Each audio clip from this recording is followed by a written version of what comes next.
There are several options available when it comes to shoulder workouts. So which exercises do you prioritize? You should watch this video all the way through if you're having trouble building your delts at the moment, because I'll offer you the 2 exercises you should concentrate on to start getting the best results. Some may urge you to think that there are only 2 exercises you need to strengthen your shoulders and that all other shoulder exercises are completely useless. Not at all, I'm saying. But if you don't check off these 2 boxes simultaneously, you'll find it difficult to develop the finest shoulders possible. With this minimal strategy, you can be confident that you'll have an efficient combination of workouts to use and, more importantly, that you'll be able to concentrate on fewer things so you can get where you want to be faster. Although we have the front, middle, and back deltoids when it comes to shoulders, you might be startled to hear me say only 2. There are many options, but if you choose your exercises with science, you may choose the appropriate one. When we refer to the only 2, we don't only mean that you need those 2. These 2 must be on your list if you're only going to complete 2. Moreover, the first one must be a press in some form. We also know that the barbell press gives you excellent opportunities for shoulder development, which covers all 3 of these bases. What if, though, your gains at this point have been maximized? Right? You've just hit a wall. The bar cannot be weighted anymore. We have other choices. And it would be something akin to a Z press, where we reduce some of the leg motion and perhaps lower the weight just a little to concentrate on that pure shoulder overhead pressing strength that when you take back with you to an overhead press, it's going to be much stronger. It's also no secret that I like to perform exercises outside of the rack, instructing you to simply pick up some dumbbells and perform the overhead press while standing. This is a fantastic alternative, however individuals who utilize bigger and heavier weights should avoid it.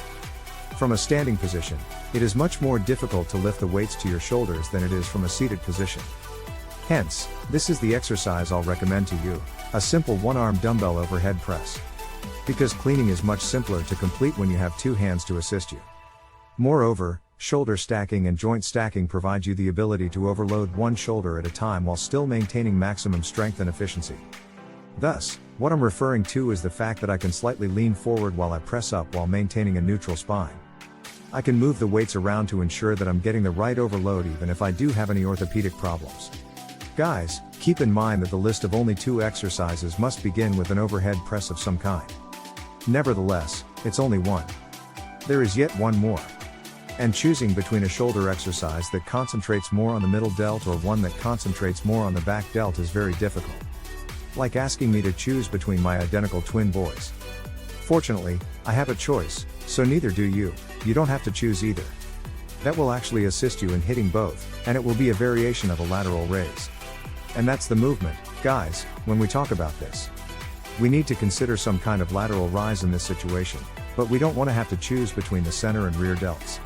And personally, I do the side lateral lift with the cable there because we gain some pretty special advantages. First off, no other variation really allows me to extend my arm across my body to receive a pre-stretch on the middle and back delts. But after that, we should concentrate on the feet, because if we can swivel our body, most critically, only approximately 45 degrees, this workout will change and will target both the rear and middle delts as a result. I experience this abduction resistance as a result of the angle at which my arm is positioned in relation to the cable's resistance line. Yet, I'm also provoking a little argument by opposing the extension of the arm behind the torso. And as any heavy rower with enormous rear delts will attest, arm extension and strong resistance to extension are what fuel the growth of the rear delt. So, I've changed my lateral raise into more than just a lateral raise by having this minor adjustment to my body in this way. Both my middle and rear delts are benefiting from this exercise. It's just a terrific variant of a lateral raise with that stretch in place that I mentioned at the outset. Now, you're not completely out of luck if you didn't have this wire setup. Return to the cheat lateral. The cheat lateral is an exercise that I frequently discuss being able to provide, since it includes both an eccentric and overload component. Yet with that modest extension of the torso and external rotation at the shoulder, you may convert it into extension. You receive every one of the elements necessary for both middle and back delt growth. Regardless of whatever one you select, you will need to perform the lateral raise in some capacity. You can create a potent combo if you combine it with the first exercise.